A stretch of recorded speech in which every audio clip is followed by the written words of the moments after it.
2, 3. Fazendo aqui um exercício primeiro nas cordas vocais. Tudo bem? Tudo bem com a voz? Olá, galerinha! Tudo bem com vocês?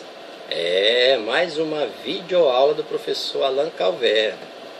Tentar aqui interagir mais um pouco com vocês com a biologia, claro, né? Contribuir com mais essa videoaula e vamos ver como é que fica aí, se dá para ajudar no já agendado estudo de vocês. Tenho certeza que tem muita gente aí estudando. É uma aula modesta, uma videoaula caseira, vamos dizer assim, mas que tem dado certo e as pessoas, os estudantes, têm focado muito nessas videoaulas. Eu agradeço.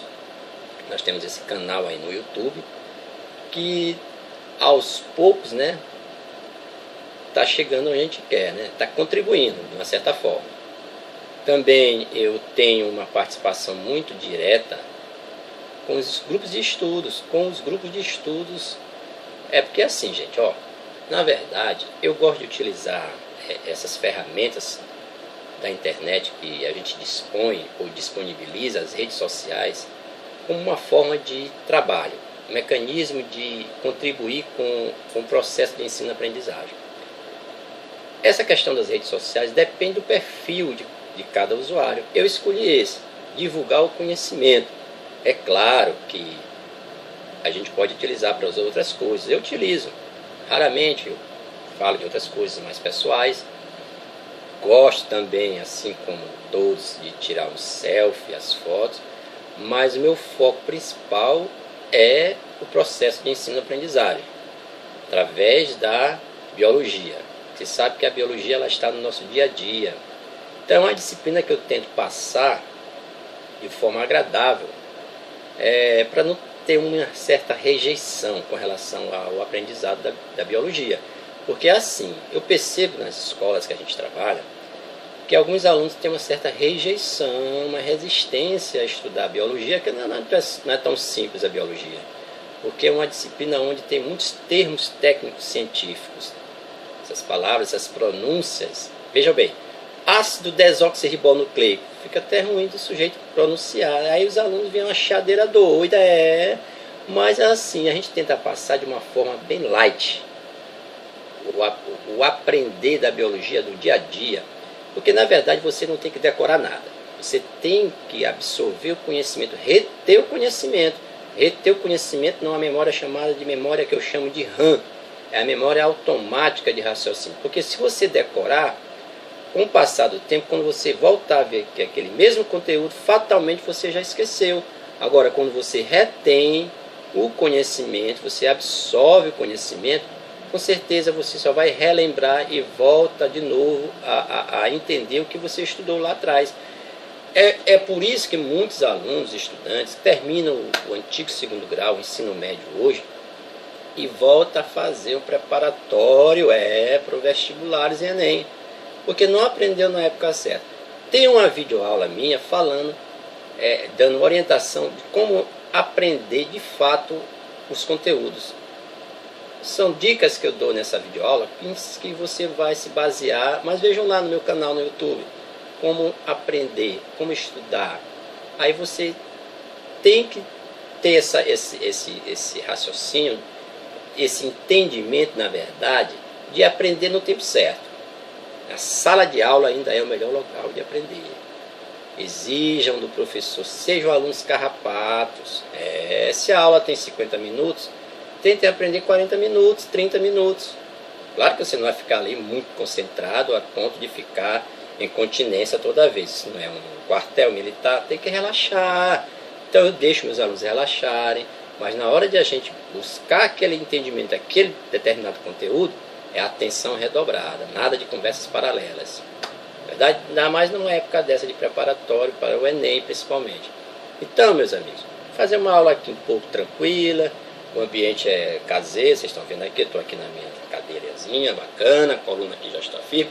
Já fiz o aquecimento da voz, tá ótimo, não tá ótimo? Com a barbicha, barbichazinha bacana, o visual tá bacana. O importante é o conhecimento. Então eu uso aqui, a aula modesta ainda, não tenho todo o mecanismo amparado uma estrutura física ainda não tem para a gente estar, né? Então eu uso aqui, na verdade, uma dica também, uma ferramenta.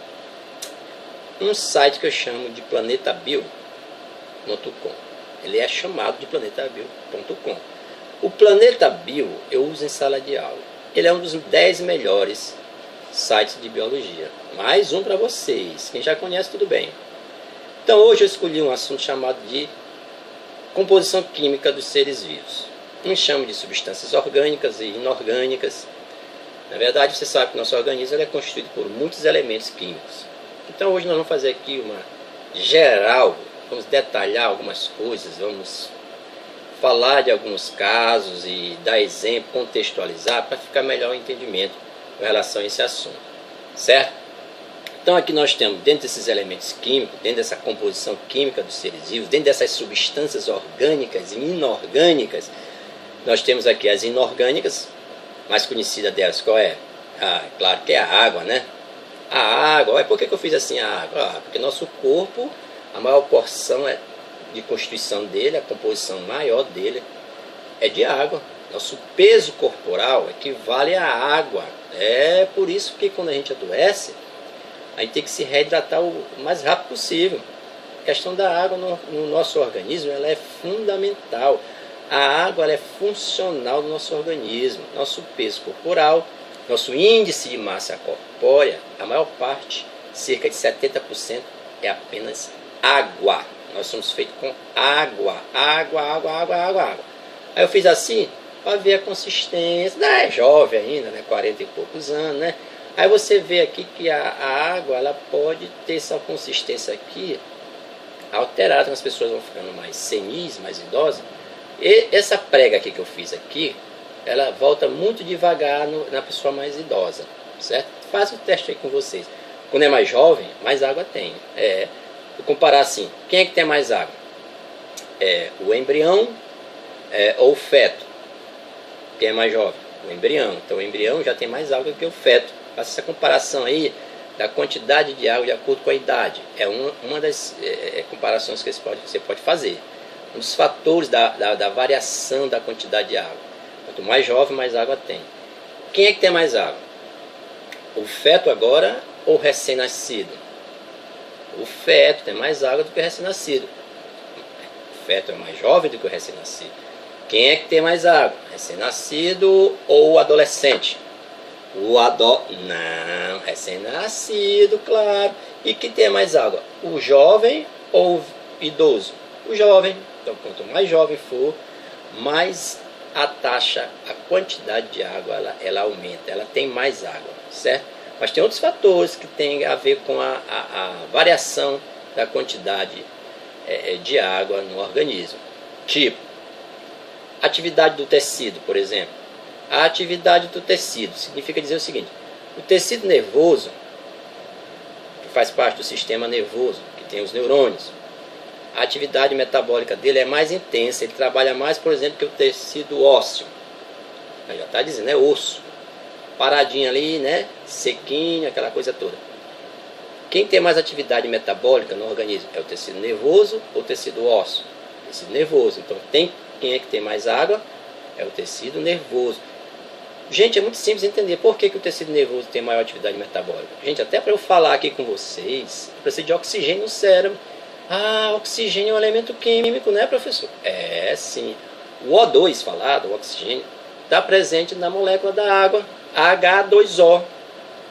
Já está dizendo. Então, quanto mais água, quanto mais oxigênio for necessário, mais atividade metabólica está precisando lá no sistema nervoso, no tecido nervoso. Então, precisa de mais água, porque precisa de mais oxigênio no cérebro do que no caso do tecido ósseo. Isso é outro fator que contribui para a variação da quantidade de água e a atividade metabólica do tecido. Beleza? Também você pode fazer uma comparação com relação à quantidade de água, a espécie. A taxa de água também varia de acordo com a espécie. Eu tenho, por exemplo, um quinidário. Professor, eu não sei o que é quinidário. Águas vivas, pronto. As águas vivas, vive no mar, já está dizendo vive no mar. Vou comparar com uma outra espécie. Uma semente do milho, por exemplo. Duas espécies diferentes. Uma é animal, outra é vegetal. plantas e animais. Então, a taxa de água varia de acordo com a espécie. Quem tem mais água? Uma água viva, que é um quinidário, ou a semente do milho, o milho, que é uma planta. São duas espécies diferentes, que tem mais água é o quinidário. Então, a taxa de água também varia de acordo com a espécie. Beleza? Só foi para fazer aqui um link do que pode acontecer daqui para frente. Nós temos aqui as substâncias inorgânicas, comentei um pouco da água, e os sais minerais, que muita gente já conhece. Nosso organismo também é preenchido por eles, né? Principalmente, não só o nosso organismo, os seres vivos constituem-se com sais minerais, os famosos chompes são os mais importantes. Chompes, não é chope, chompes, carbono, hidrogênio, oxigênio, nitrogênio, fósforo, enxofre. Chompes. Biologia, gente, tem que ser dada também, às vezes, com o que a gente chama de artifício, para poder assimilar, não decorar as coisas. Chompes, C, chompes, H, carbono, hidrogênio, oxigênio, nitrogênio, P de fósforo, chompes, e S de enxofre. Então esses são os principais, né? Sais minerais, elementos químicos. E as substâncias orgânicas, também muito conhecida. Em sala de aula a gente estuda isso aí no primeiro ano do ensino médio, né? Em bioquímica celular. Os glicídios, mesmo que carboidratos, lipídios, proteínas, vitaminas e ácidos nucleicos, se a gente obedecer uma sequência dessa forma, certo? Mas hoje nós vamos falar mais das substâncias orgânicas. Ó, aqui nós temos o nosso pai dos burros. Olha, gente, o livro didático. O livro didático, eu sempre digo em sala de aula, o livro didático, ele ainda é a melhor forma de se estudar, a melhor ferramenta de se estudar. Porque eu entendo o seguinte: a internet é boa, ela facilita tal, mas o aluno que estuda por livro didático também, ele tem um diferencial. Eu costumo dizer que é um aluno mais competitivo, é aluno que abre o livro, o aluno que se programa, tem esse horário de estudo, e quando chega em casa não pega a mochila e joga em cima do guarda-roupa e só pega no outro dia de voltar à escola. Não é assim não. Tem que ter o tempo dele de estudo em casa, seja 1 hora ou 2 por dia, um cantinho dele, e tem a estantezinha dele com seus livros didáticos. Sempre bom também estar se atualizando, pegando edições mais atualizadas, buscando, pega emprestado, não devolve mais, mas tenha seu acervo. Então o livro didático, ele é importante. A gente vai utilizar aqui o livro didático, o site, sem problema. Eu vou ler, vou comentar, então não estou só lendo, não é verdade? Bom, o primeiro dessas substâncias orgânicas, ou compostos orgânicos, é o carboidrato. Essas substâncias também são conhecidas ainda como glicídios. Olha a sinônimo em biologia, por isso que é difícil, complicado às vezes a biologia. Além dos nomes técnicos científicos, tem a sinonímia, quer dizer, uma coisa que é a mesma coisa que a outra. Pode ser chamado de carboidratos, glicídios ou açúcares, glúcides, hidratos de carbono. Hidratos de carbono tendendo um pouco para a questão da química. Se o nome é carboidrato, hidratos de carbono, porque ele é composto de carbono, oxigênio e hidrogênio. Precisa decorar isso. A própria palavra já te ajuda. São os principais fornecedores de energia, gente, para o consumo celular. A gente só funciona porque tem o consumo de energia pela célula, através da molécula chamada de ATP. Não sabe o que é ATP? Adenosina trifosfato. É como se fosse uma bateriazinha química do celular. Você, enquanto tem bateria no celular, você está usando o celular está desenvolvendo o mecanismo dele. É a mesma coisa, são nossas células. Enquanto tiver a bateriazinha química chamada de ATP consumindo energia celular, você vai desempenhando suas funções, vai falando, vai pensando. A bateria está carregadazinha. Por quê? Porque você se alimentou de substâncias, de alimentos que contenham carboidratos. O primeiro carboidrato que a gente consome, para quem gosta, a gente que não toma café. Minha filha não toma café de manhã, mas ela come outros alimentos à base de carboidratos. Então o nosso café da manhã, você deve ser bacana, rico lá em frutas, né, onde tem carboidrato também, tem glicose, tem açúcares, não é açúcar, é açúcares, tem hidratos de carbono, ou glúcides, ou glicídios, é tudo a mesma coisa, carboidrato. Então essa é a principal fonte de energia para nós falarmos, andarmos, pensarmos.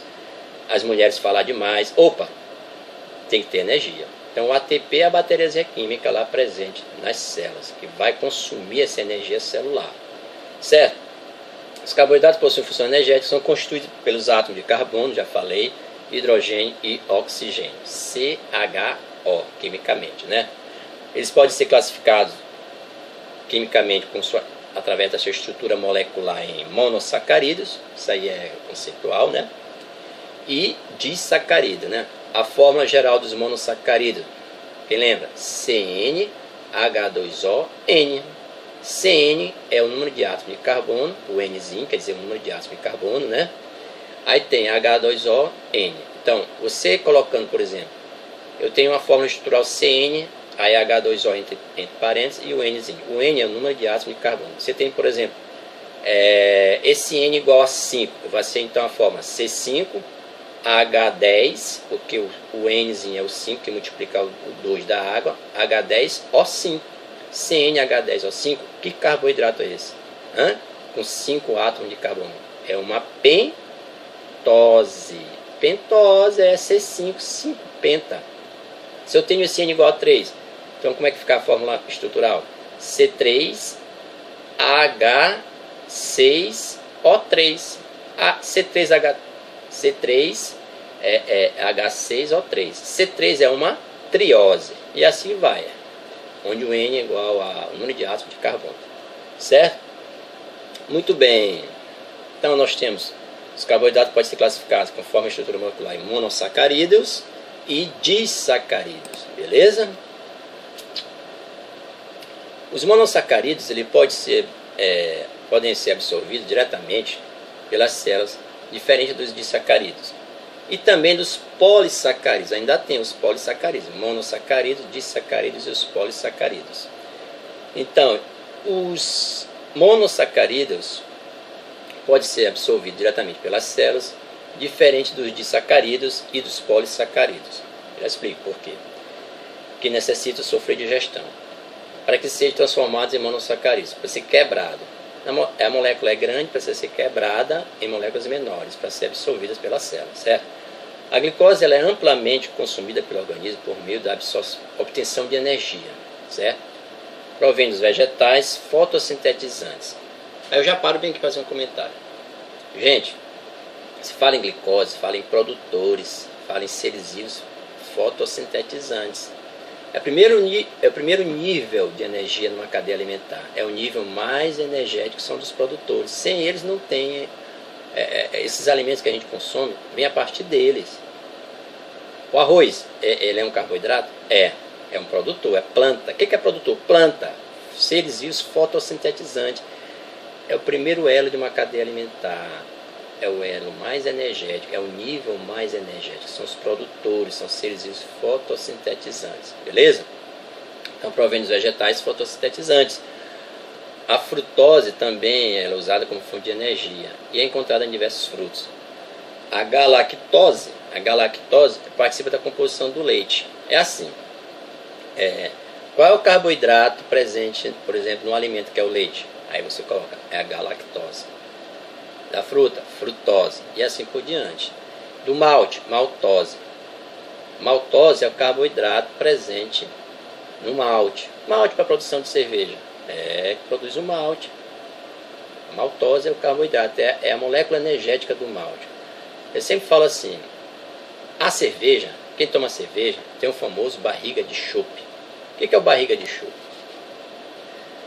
O carboidrato em excesso no nosso organismo, ele é transformado em gordura. Por isso que fica aquela pançazinha bacana. As pessoas que consomem muito a gelada, né, a cervejinha, porque ela tem muito malte. E dentro do malte tem a maltose.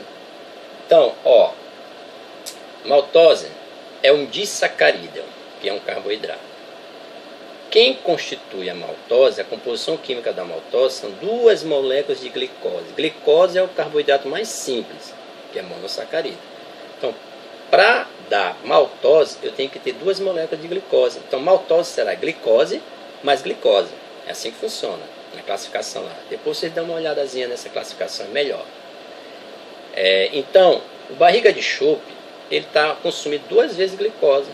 E glicose em excesso no organismo, eu acabei de falar, transforma-se em gordura, gordura, fica armazenada a gordura lá, energia em excesso armazenada, que não é gasta, fica aqui no abdômen. Por isso que é o famoso barriga de chope, porque ele tem 2 moléculas de glicose que ele está consumindo através da cerveja, que tem o malte, e tem a maltose, que é o açúcar do malte. Contextualizado bonitinho. Vou dar uma olhadinha aqui o que diz esse livro também. Tem que usar as 2 cores, né? E o comentário que eu faço. Ele fala da classificação também dos carboidratos, né? E é importante que a gente chame a atenção também os polissacarídeos dentro dessa classificação. Gente, os polissacarídeos, já está dizendo o nome, são formados por uma extensa cadeia de monossacarídeos. São várias moléculas de monossacarídeos, sendo muito utilizados pelo corpo para a reserva energética, como é o caso do amido e do glicogênio. Isso é clássico, né? Amido e glicogênio são os 2 principais polissacarídeos. O amido é o carboidrato, vamos dizer assim, de reserva dos vegetais. Perguntar, qual é o carboidrato de reserva dos vegetais? Amido. Qual é o carboidrato de reserva dos animais? Glicogênio. Olha, presta bem atenção. O glicogênio é um polissacarídeo e o amido também é um polissacarídeo. Tem outros polissacarídeos? Tem. Celulose, certo? Celulose é polissacarídeo. Tem quitina. Quitina? Porque tem quitina e tem queratina, não vamos confundir. Às vezes até o professor confunde. Quitina é carboidrato, encontrado lá nos artrópodes, certo? Queratina é proteína, então não confundo. Então, carboidrato, polissacarídeo, amido, glicogênio, celulose, quitina, certo? Vejam bem, o glicogênio, gente, é um carboidrato de reserva dos animais. Quando a gente passa da hora de comer, vamos dizer assim, você tem o horário certo, você tem o seu relógio biológico. Está assistindo a aula, chegou meio-dia e tal, engarrafou, engarrafamento, tal, trânsito, passou da hora de comer normalmente, meio-dia e meia que você almoça. Vamos dizer assim, uma média. Se você já for almoçar já depois das 14, depois das 2 da tarde, você acaba perdendo aquela fome natural, certo? Aquele estímulo que o organismo desencadeia, que é para dizer que está na hora de comer, né? O centro da fome, ele é desencadeado nesses horários. Nosso organismo é perfeito, é relógio biológico. Mas se passou do horário normal, essa fome, esse apetite, ele acaba diminuindo. Já perceberam isso? Por quê? Porque o teu próprio organismo está fazendo uso das tuas reservas de energia. Que reserva é essa? O glicogênio, que está armazenado aonde? No fígado. Então é como se estivesse se autoalimentando. Aí ele vai consumindo a tua reserva até acabar. Aí você perde aquele ímpeto normal pela fome, não é mais o mesmo apetite, porque ele já está se autoconsumindo ali, né? É verdade. Então isso é uma dica bacana para vocês entenderem aí sobre polissacarídeos, a reserva energética dos animais. Vamos lá, aqui, vamos meio mais aqui, o que tem? Carboidratos. Certo. Aqui ele diz assim, polissacarídeo que eu estou comentando, vou falar mais um pouco, né? A função e onde podemos encontrar, certo? O amido, reserva energética dos vegetais, certo? Sua hidrólise fornece glicose, ou seja, sua quebra fornece a energia que a planta necessita. Raiz, caule e folhas. Celulose, principal função, constituição da parede celular dos vegetais e o glicídio mais abundante, certo? Reserva, onde ocorre tecidos diversos das plantas.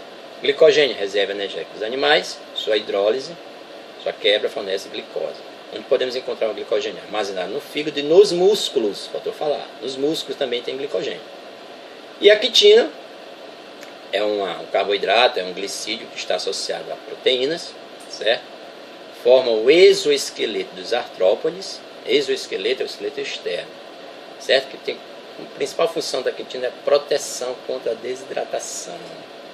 Então, ali na superfície corpórea dos artrópodes, insetos, né, de uma forma geral, os artrópodes, tem também os crustáceos, que está dentro do grupo, temos o caranguejo, que é dentro do grupo dos crustáceos, que é um artrópode, siri, né? Então ali, que reveste o exoesqueleto, que faz parte da constituição daquele esqueleto externo, é a quitina. Essa substância aí é um carboidrato, é um polissacarídeo, beleza? Fungos também tem quitina. Muito bem, muito bem, muito bem, muito bem, muito bem. Carboidratos, ver o que é mais. Principal função é energia, basicamente isso. Vamos lá para os lipídios, né? Bom, aqui nesse Pai dos Burros, o livro didático, que é o melhor para se estudar, diz assim: os lipídios, eles também são chamados de lípides, gorduras, lipídios ou gorduras, né? São substâncias apolares. O que são substâncias apolares, gente? Vamos ver como é que eu explico para vocês. Substâncias apolares é que não formam íons nas suas extremidades. Como, professor? Vamos comparar com a água. A água, ela é uma substância polar ou apolar?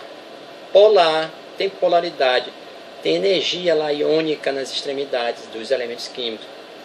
Aí vocês têm que ter uma noção de química. Se você pegar, por exemplo, os átomos que formam a molécula de água, nós temos hidrogênio, ele é um íon positivo, ele é um cátion. E temos o oxigênio, que é um íon negativo, chamado de ânion. Então, negativo e positivo.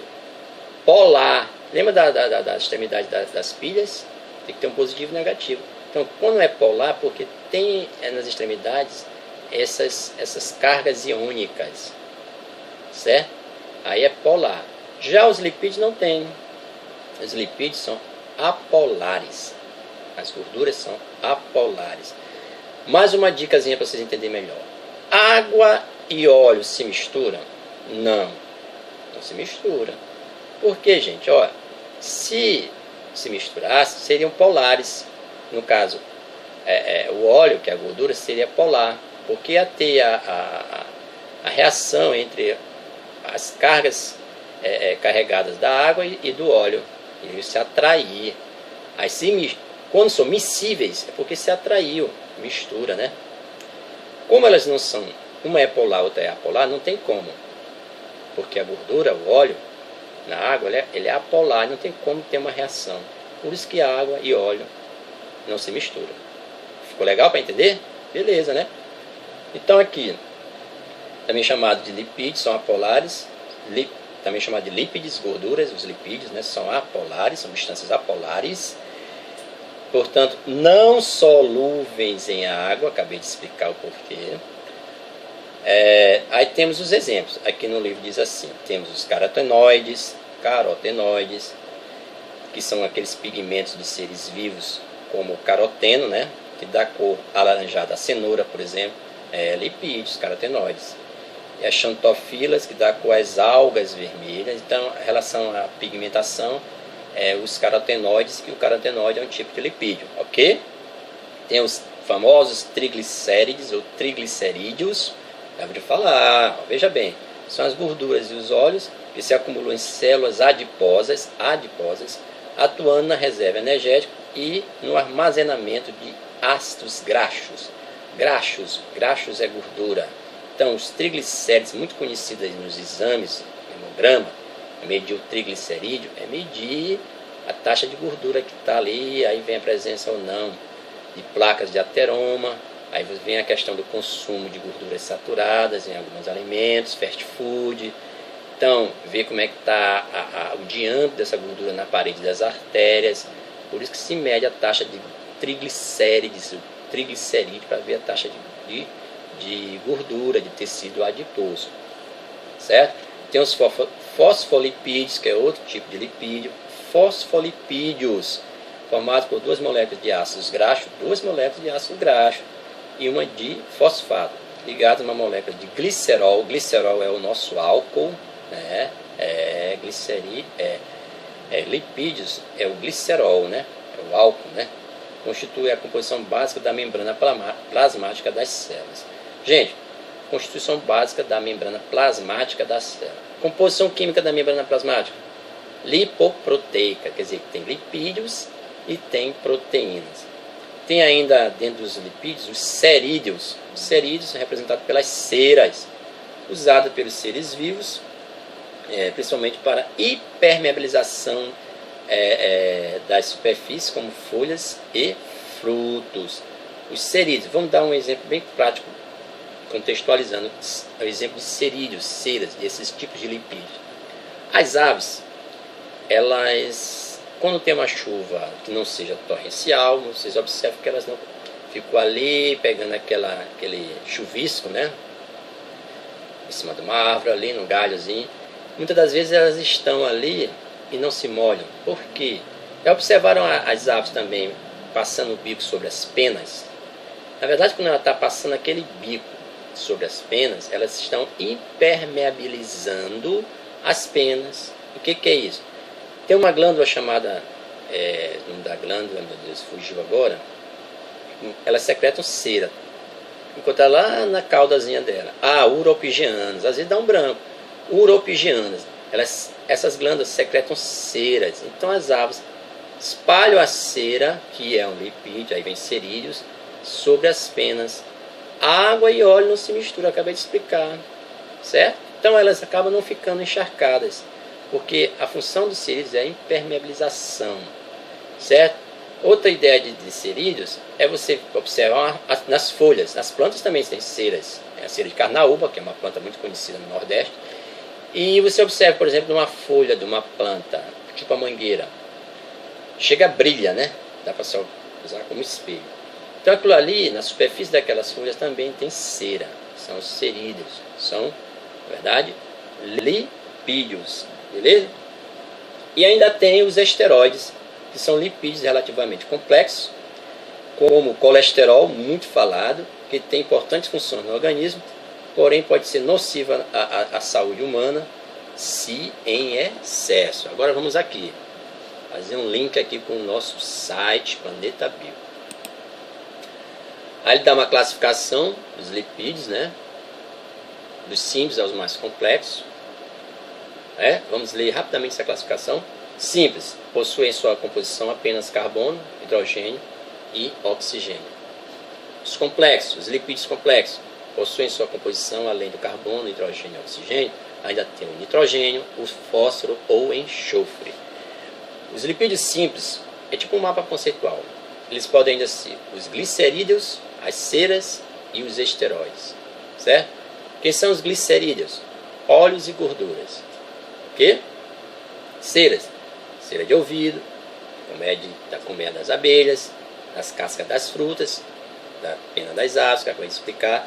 E os esteroides, hormônios sexuais, testosterona, progesterona, hormônios corticoides e o famoso colesterol. Esses são esteroides. Quem são os esteroides? Os hormônios sexuais, os hormônios corticoides e o colesterol. E os lipídios complexos ainda pode ser os conjugados, como os fosfolipídios, glicolipídios e os cerobrosídeos, certo? Vamos ver aqui mais na frente, tem muita coisa aqui do nosso Planeta Show, As moléculas de glicose, de glicerídeos, óleos no estado líquido e gorduras no estado sólido, são formados por glicerol, que eu já falei que é o nosso álcool, e de 3 ácidos graxos. Gente, quimicamente, o ácido graxo é COOH. Né? COOH. É um éster? Quimicamente. É química orgânica. O ácido graxo, COOH. Beleza? Isso ligado a OH, que é o álcool, que é o glicerol. Então, quimicamente, como seria um lipídio? COOH ligado ao grupo OH, que é o grupo hidroxila, que é o glicerol. Isso é quimicamente um lipídio. Vamos lá? Os glicerídeos estão na composição da manteiga, da banha, dos queijos, do leite e nos óleos de origem vegetal. Beleza? As ceras ou cerídeos são formados por uma grande cadeia de álcool, bem maior que o glicerol, ligado a um ácido graxo, certo?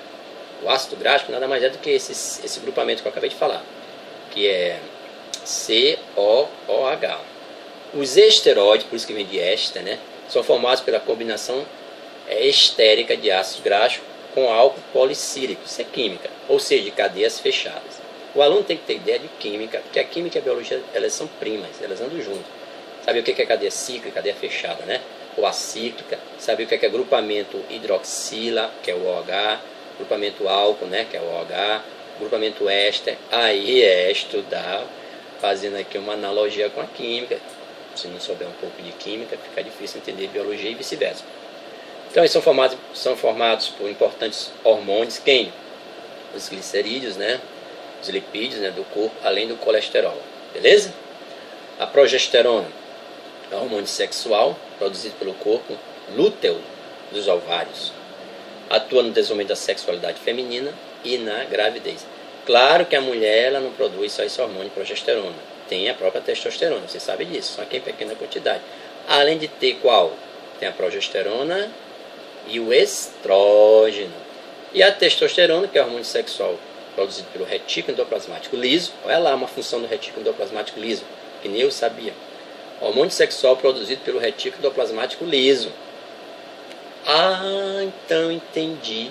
Tem um retículo endoplasmático rugoso, que tem a ver com proteína. Tem um retículo endoplasmático liso, que tem a ver com lipídios. Se então falando de lipídio, tem a testosterona, que é um tipo de lipídio, né? Os esteroides. Vamos lá. Então, hormônio sexual produzido. Veja bem como é que é a biologia. Hormônio sexual produzido pelo retículo endoplasmático liso. É o REL. Tem o REL e o REG.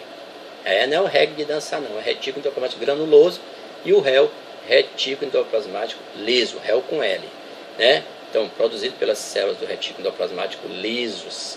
As células são produzidas pelo retículo endoplasmático liso, testosterona, das células de Leydig, dos testículos, atua no desenvolvimento da sexualidade masculina, a testosterona. Mas o organismo masculino também tem progesterona, só que em pequena quantidade. Fique ligado nesses detalhes, beleza? Aqui o vilão da história, que ao mesmo tempo pode também não ser vilão, tem sua importância, que é o colesterol. O colesterol, ele está dentro do grupo dos esteroides, que é o lipídio, beleza? É um esteroide encontrado na membrana plasmática. Parte do colesterol é produzido pelo fígado. Presta atenção, ele é produzido pelo fígado. Gente, colesterol produzido pelo fígado. Vamos lá. Já ouviu falar de bile? Que tem a vesícula biliar, que produz a bile, que está acoplada ao nosso fígado. É aquele líquidozinho esverdeado que as pessoas que gostam de uma cachaçinha, bebe bastante álcool, aquela ressaca que eles acabam baldeando ali, vomitando, até a ponto de sair aquele líquido esverdeado, aquilo que é bile, certo? A vesícula biliar parece uma azeitonazinha, está lá dentro do fígado, acoplada ao fígado. Ela é que produz o colesterol, que nada mais é do que bilis. Parte do colesterol é produzido pelo fígado, parte, né? Outra parte obtemos pela alimentação. Isso aí que mora o perigo, pela alimentação. A outra parte do colesterol, o que não é produzido pelo próprio organismo, que é o que faz bem, o que faz bem é o que é produzido pelo organismo, que a gente adquire. O colesterol que é adquirido através da alimentação, esse é que prejudica, que é as gorduras de origem animal e de origem vegetal. Mas a que faz mal é a gordura saturada, que é de origem animal. A gordura vegetal ela é insaturada, ligação dupla. Há dois tipos de colesterol, o HDL e o LDL. Essas siglas em sala de aula, os alunos sabem mais do que eu. Em inglês quer dizer, High Density Lipoprotein, quer dizer, é a densidade de lipoproteína, alta e baixa. HDL, height, quer dizer o quê? Baixo ou alto? Eu nem lembro, não sei direito, não lembro. E LDL, Low Density Lipoprotein, quer dizer, uma é baixa e a outra alta densidade de lipoproteína. Eu só sei te dizer que o HDL é o bom colesterol e o LDL é ruim. Sabe como é que eu sei disso? Um mecanismo para não esquecer, um artifício da biologia? Porque assim, tem HDL e LDL. Aí eu vou pelo L, de letal. O que é uma coisa letal? Uma coisa ruim, faz mal. Se L é o ruim, letal, o HDL pode ser o bom. Entenderam? Beleza. Quando em excesso, olha, o LDL, que é o ruim, letal, ele pode se depositar nas artérias, causando uma doença chamada de aterosclerose. O que é a aterosclerose? Ela leva ao infarto do miocárdio. O miocárdio é a camada muscular do coração. A aterosclerose é o acúmulo de placas de ateromas, placas de gorduras, na parede das artérias. A luz do vaso fica comprometida, vai estreitando, né? Estava assim, aí vai, diminui, né? Vai fechando por causa da gordura que fica acumulada. Isso é com o tempo, na parede das artérias. Aí as pessoas, como jovens, acham que não pode acontecer, aí depois vem as consequências. Fast food, né? Coxinha em excesso, cachorro quente, churrasco em excesso, mal passado, batatinha frita demais, e aquilo ali vai, a gordura saturada.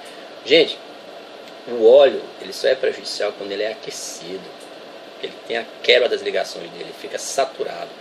O óleo em salada, o azeite não prejudica, agora aquece o azeite para você ver, é isso que prejudica, beleza? Aí dificulta a passagem do fluxo sanguíneo interrompido, aí causa o infarto do miocárdio, vai comprometendo, esse pedacinho de gordura vai crescendo, essa placa vai se formando até fechar a luz do vaso, a abertura do vaso, né?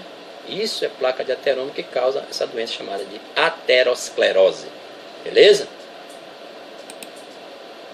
Muito bem, lipídios, carboidratos, lipídios, nós temos aí o que? 41 minutos de vídeo, né? A questão é que a gente pode fazer de 1 hora de relógio para contar 1 hora a aula, né? E depois a gente pode fazer outras videoaulas, beleza? Mas está interagindo bacana? Vamos lá. Proteínas, né? Bom, proteínas são formadas pela reunião de vários aminoácidos. As proteínas são formadas pela reunião de vários aminoácidos. O que é proteína? Um conjunto de aminoácidos, certo? O que é aminoácido quimicamente? Aminoácido é uma substância. Testando. Aminoácido é uma substância formada por um grupamento amina, quimicamente, e um grupo ácido. Amina, para quem não lembra, é NH2. Mais o grupo ácido que nós estudamos, que é o COOH. Então, ela corresponde ao grupo de substâncias orgânicas com maior variabilidade de funções biológicas, proteínas. Os aminoácidos, eles são as peças básicas na formação de uma proteína. São os tijolinhos que formam as proteínas, os aminoácidos. Na natureza encontramos 20 tipos de aminoácidos principais, né? Alguns organismos são capazes de sintetizar todos os tipos de aminoácidos. As plantas, por exemplo, utilizam do esqueleto carbônico da glicose e do nitrato absorvido do solo e montam todos os seus aminoácidos, certo? Outros seres vivos são incapazes, como nós, de produzir todos os tipos de aminoácidos de que necessitamos, sendo obrigados a obtê-los através da alimentação. Está aí a importância das proteínas. Nós conseguimos esses aminoácidos através da alimentação e nesse alimento que contém a proteína. Diz um alimento que contém proteína aí: peixe, carne, por exemplo, os mais conhecidos. O leite, né? São alimentos que contêm proteína. Porque o nosso organismo, na verdade, precisa de todas essas substâncias orgânicas: carboidratos, lipídios, proteínas, vitaminas e os ácidos nucleicos. Os aminoácidos quimicamente são formados por carbono, hidrogênio e oxigênio. Nitrogênio, porque vem da amina, né? NH, ou N de nitrogênio, aí tem um pouquinho de química. NH2, amina, certo? Gente, o nitrogênio é importantíssimo. O ciclo do nitrogênio, para você obter o alimento, que é a proteína, é importantíssimo da natureza. Em alguns casos, tem o enxofre também. Apresenta o carbono alfa, que numa das ligações tem um hidrogênio, no outro um grupo amina, NH2. Na terceira ligação, um grupo carboxila, que é esse COOH, certo? Esses elementos são comuns a todos os aminoácidos. Aí na quarta ligação tem um radical, que muda de aminoácido para aminoácido, e portanto a parte variável da molécula. Isso é quimicamente, porque você tem um grupo amina, certo? E tem um radical ácido, mas aí vai variar de acordo com aquele grupamento, a localização dele, você vai denominar aquele aminoácido, beleza? Aí você dá uma olhada direitinho nisso aí. Os aminoácidos que um ser vivo consegue fabricar são ditos aminoácidos naturais, beleza? Essa formação pode ocorrer pela transformação de um aminoácido em outro. Já os aminoácidos não fabricados pelo corpo, eles são ditos aminoácidos essenciais, não são fabricados pelo corpo, são os essenciais. Deve-se obter através da ingestão de alimentos. Aí tem os principais naturais aqui e os principais essenciais. Por exemplo, aminoácidos naturais, tirosina, só nome lindo, ácido aspartico, arginina, dá até para botar o nome do filho, histidina, ácido glutâmico, asparagina, cisteína, glicina, serina. Aí você chamar seu filho, seu sobrinho, diz, é serina, está na hora do almoço, serina, lindo, lindo, lindo, é um aminoácido, serina, aminoácido natural, prolina, glutamina. Agora tem os aminoácidos essenciais, aquele que a gente tem que ingerir o alimento para obtê-lo: fenilalanina, lisina, triptofano, treonina, isoleucina, metronina, valina e leucina. Ó, esse fenilalanina, vou fazer um comentário dele, já caiu até em vestibulares. Fenilalanina é um aminoácido essencial presente no alimento. Para a gente obter, precisa ter a alimentação. Agora, gente, já ouviram falar de teste do pezinho? Teste do pezinho significa dizer o seguinte: para que serve o diagnóstico do teste do pezinho? O diagnóstico é para você saber se aquelas pessoas não têm como digerir determinado aminoácido. Sabe qual é o aminoácido? A fenilalanina. Lalanina, na verdade é a minha, alan. Fenilalanina. Se ela não tem essa enzima, que também é uma proteína que é para digerir essa proteína, esse aminoácido que é o fenilalanina, a pessoa tem que fazer uma restrição alimentar. Olha aí o teste do pezinho. Porque se a pessoa não fizer essa restrição alimentar, vai crescendo e se alimentar, fazer o consumo, a ingestão de proteínas que contêm esse aminoácido, fenilalanina, pode ter sérios problemas no organismo. Tipo, a proteína ela não consegue ser digerida, ela fica inteira no organismo. E quando fica inteira no organismo, vai causar lesões, principalmente no cérebro da criança. Então, o teste do pezinho é para saber se a pessoa tem a enzima capaz de digerir esse aminoácido, fenilalanina. Beleza? Isso já caiu em vestibular, fique de olho. E o nome da doença? Fenilcetonúria. Fenilcetonúria. Falei de duas doenças, né? Aterosclerose lá nos lipídios e agora dentro das proteínas estou falando de fenilcetonúria. Uma doença genética na qual o seu portador é incapaz de metabolizar o aminoácido fenilalanina. Este se acumula no organismo, seguindo certas rotas que originam compostos que lesam o sistema nervoso, provoca, quando não tratada, retardo mental severo, assim como anomalias de pigmentação. O tratamento qual é? Consiste numa dieta com restrição severa de alimentos proteicos, não é toda a proteína, que o bebê que faz o teste do pezinho não pode comer. Alimentos proteicos que contenham esse aminoácido, fenilalanina. Beleza? Show? Show, né? Aí vocês vão dar uma estudada a mais, a questão da ligação peptídica, que nada mais é do que se estabelece entre um grupo amina de um aminoácido com um grupo carboxila de outro aminoácido, né? Ocorre por síntese, por desidratação e assim por diante. Isso é a questão de estrutura química da proteína. Aí tem as estruturas que se formam, né? A proteína tem a estrutura secundária, primária, quaternária. Isso aí eu posso fazer aqui um link contextualizando na prática como é uma desnaturação da proteína. É simples. Quando você cozinha o ovo, tem gente que gosta de ovo frito ou ovo cozido, né? O ovo fica durinho, o ovo cozido com casca. Ali nada mais é que a desnaturação da proteína. A proteína está naturalzinha lá dentro do ovo. A temperatura influencia na desnaturação das proteínas. Então o ovo aqueceu e ficou endurecido ali. Alterou a cadeia ali, quimicamente falando, a estrutura química, certo? Da proteína. Ela foi alterada em função da temperatura, mas pode ser em função do pH, beleza? Isso tudo envolve a estrutura proteica. Dê uma estudada sobre isso aí também. Beleza? Aí a classificação em função das proteínas. Isso é importante que se diga. A principal função lá dos carboidratos que eu falei foi a função energética, né? Dos lipídios é armazenamento de energia, né? Constituição da membrana plasmática, também os lipídios, proteção contra choques mecânicos. Por exemplo, as pessoas que têm, por exemplo, a mão mais gordinha aqui, bateu, ela dói menos, né? A proteção contra choques mecânicos é outra função que tem as gorduras, lipídios. Tem outra também função das gorduras, que é o isolante térmico, bem conhecido, né?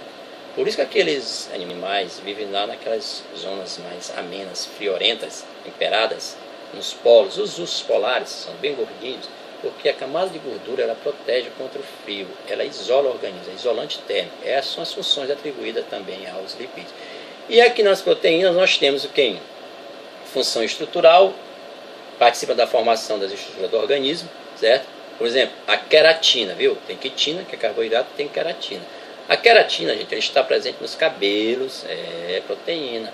O colágeno confere resistência aos ligamentos e tendões. A albumina, que é encontrada no plasma sanguíneo, confere viscosidade e controle osmótico. A albumina é uma proteína. Tudo termina em ina, é proteína, né? Imunoglobulinas, os anticorpos, é proteína. Função de defesa e estrutural também aqui no caso da albumina. Enzimática, catalisadores biológicos, é uma função muito conhecida, função enzimática, porque funcionam como catalisadores biológicos. As enzimas, enzimas é proteína, as enzimas aceleram reações biológicas, pois diminui a energia de ativação, a energia necessária para o início da reação. Por exemplo, as enzimas digestivas degradam rapidamente o alimento, as proteases quebram as proteínas, tornando os aminoácidos disponíveis em poucas horas, certo? Outra função das proteínas, função de defesa. Que proteína está ligada à função de defesa? Que proteína está ligada à função de defesa? Vamos lá. Células do nosso corpo, os plasmócitos, produzem proteínas específicas.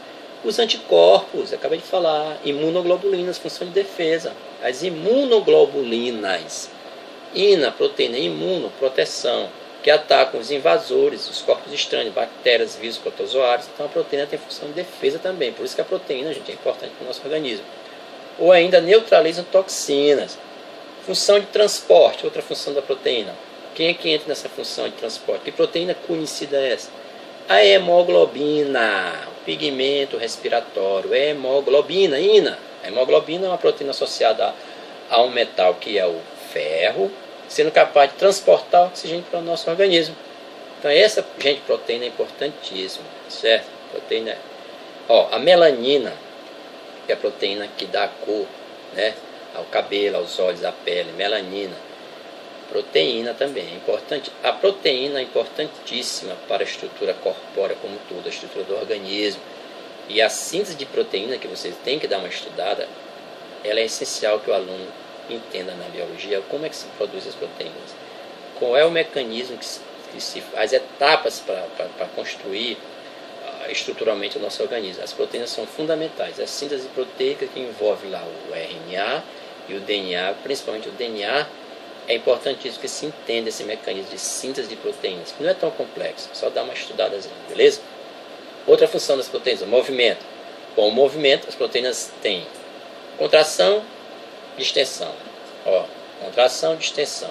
Proteínas, actina, miosina, certo? Presente nos músculos, colágeno. São responsáveis também pela contração muscular, as proteínas. E a regulação? Bom, muitos hormônios apresentam composição proteica, estimulando ou inibindo determinados órgãos, beleza? Aqui no nosso PADS Bulls, livro didático, diz que, resumidamente, as proteínas são macromoléculas que desempenham diversas funções no organismo, estruturais ou energéticas. São formadas pela união de várias moléculas menores, chamado de aminoácido, grupamento amina, NH2, e ácido COOH, certo? Aí está dizendo aqui que as plantas produzem todos os 20 tipos de aminoácidos, porém os animais só sintetizam alguns deles, chamados aminoácidos naturais, já comentei. Os que não são produzidos pelo organismo devem ser obtidos por meio da alimentação, são chamados de aminoácidos essenciais. Beleza? Ver aqui que tem mais algum detalhe aqui. Aí fala das reações químicas, que é um tipo de proteína que são feitas pelas enzimas, certo? Cada enzima tem sua especificidade, o que a gente chama de chave fechadura, né? É a chave, que é a proteína, e a fechadura, que é o substrato. Cada chave com sua fechadura. Por isso falamos que as proteínas têm uma alta especificidade, certo? Muito simples. Enzima, substrato, chave, fechadura. Muito bem. Vamos dar uma olhada para fechar aqui uma lida sobre essa questão da imunização, que é relacionada às imunoglobulinas. Vamos lá, os anticorpos. Quando os anticorpos defendem nosso organismo? Imunização ativa e imunização passiva. Imunização ativa, o organismo aprende a fabricar anticorpos. Imunização ativa, o organismo aprende a fabricar os anticorpos. Ou pegando a doença, se fabrica anticorpos ou pegando uma doença, ou quando tomamos uma vacina. Beleza? Nosso corpo reconhece o antígeno, que é o corpo estranho, a substância específica presente no parasita, e desencadeia uma sucessão de eventos imunológicos até fabricar anticorpos que se encaixam no antígeno, aquele complexo antígeno-anticorpo, beleza? Anticorpo, antígeno. A vacinação é um processo seguro, uma vez que é introduzido no corpo o antígeno morto ou atenuado, quer dizer, enfraquecido. É introduzido no nosso organismo o antígeno, o próprio micro-organismo invasor, ele é colocado no nosso organismo. Ele é introduzido no nosso organismo, mas de forma atenuada ou inativa. Qual o único objetivo desse antígeno do nosso organismo, presente nessa vacina, é estimular a produção de anticorpos. Beleza? A vacinação é um processo seguro. Uma vez que é introduzido no corpo o antígeno morto ou atenuado, ele não desencadeia a doença, ele é incapaz de desencadear a doença, ocorre a produção de anticorpos, é só para estimular a produção de anticorpos. O sistema imune foi sensibilizado, ele sensibiliza nosso organismo para produzir anticorpos. Esse antígeno morto ou atenuado são formados por células de memória imunológica. Já a imunização passiva, beleza? O organismo recebe anticorpos pronto por amamentação, aí vem o colostro, via placentária e soro. A administração do soro com anticorpos prontos provoca ação imediata, porém de curta duração, uma vez que o organismo não aprendeu a produzir os seus próprios anticorpos. Imunização passiva, o soro, gente, é um exemplo de imunização passiva. Qual a diferença entre soro e vacina? Bom, a vacina é uma medida preventiva e o soro é uma medida curativa. Você não toma vacina contra a mordida, picada de cobra. Você toma soro, que já é um anticorpo pronto. O organismo não vai ser sensibilizado para produzir anticorpos, como na imunização ativa das vacinas. No soro é um anticorpo já pronto, então é uma medida curativa. Fechados em carboidrato, lipídios e proteínas e informações soltas. 1 hora de videoaula com o professor Alan Calvé. Obrigado pela atenção, até a próxima. Abraços!